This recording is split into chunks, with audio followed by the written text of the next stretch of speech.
Paul goes on to say in Romans 7, he says in Romans 7, that the law was given to reveal that sin is exceedingly sinful. Again, sin's a noun.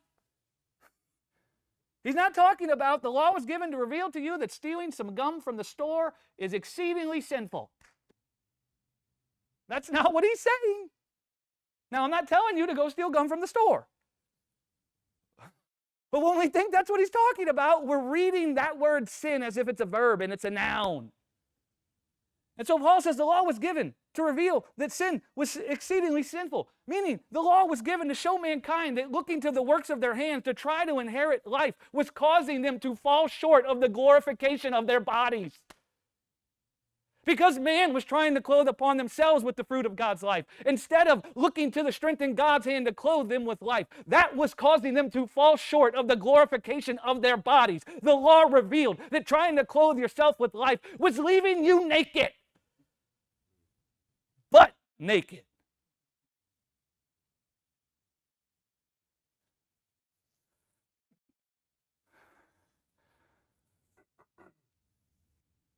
You see the same thing in Exodus 20. When Moses says to the Israelites, right after he got the law, fear not, God has given you this law to prove you that your fear, your trust might be before him and not before your own works. And you do not sin, which is the noun, miss the mark. What mark? The glorification of your body. Paul says, I would have never known that trying to clothe myself with that which is good was actually causing me to fall short of the glorification of my body. I would have never known that that was working death in me, except the law come to me and revealed it to me, except God revealed from heaven the law of sin and death through the law written on the tablets of testimony. I would have never known.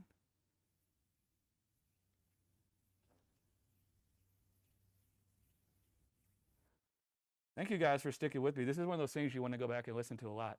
We're going to develop a lot of thoughts, and we're going to pull it all together like a symphony, right? We'll be over here with like the saxophones, then we'll be over here with like the flutes, then we'll be over here with the trumpets, and by the end of it all, we're going to be one.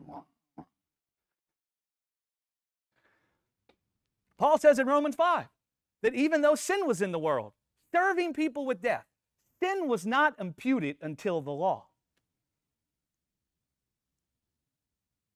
Guys, we really ought to ask ourselves, what is the Apostle Paul trying to say? I promise you, this guy knew what he was talking about. And I promise you, what he saw manifested a whole lot of life in him. And so we ought to wrestle with what is this guy trying to say? We see the word wrath and we just say, it's about God being angry, that's it. That's not what Paul was thinking when he talked about this.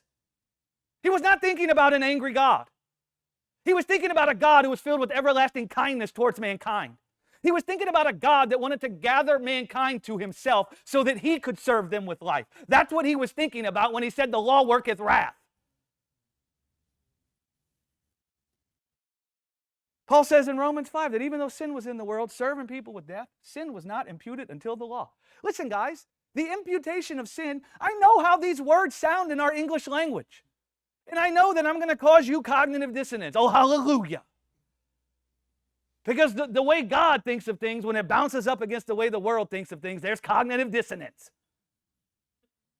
The imputation of sin is not God keeping a record of the wrongs you committed. That's not what it is. Well, you might think, well, how do you come to that conclusion?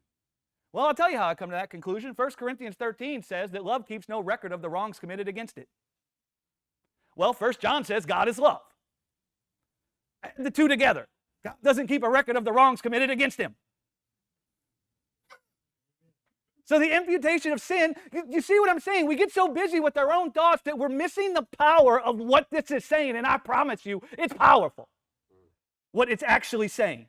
And the devil just wants us to be distracted with what it's not saying. He wants to get us to use our sin-stained conscience to define these concepts and these truths so that we never are animated with the power of what's actually being said here.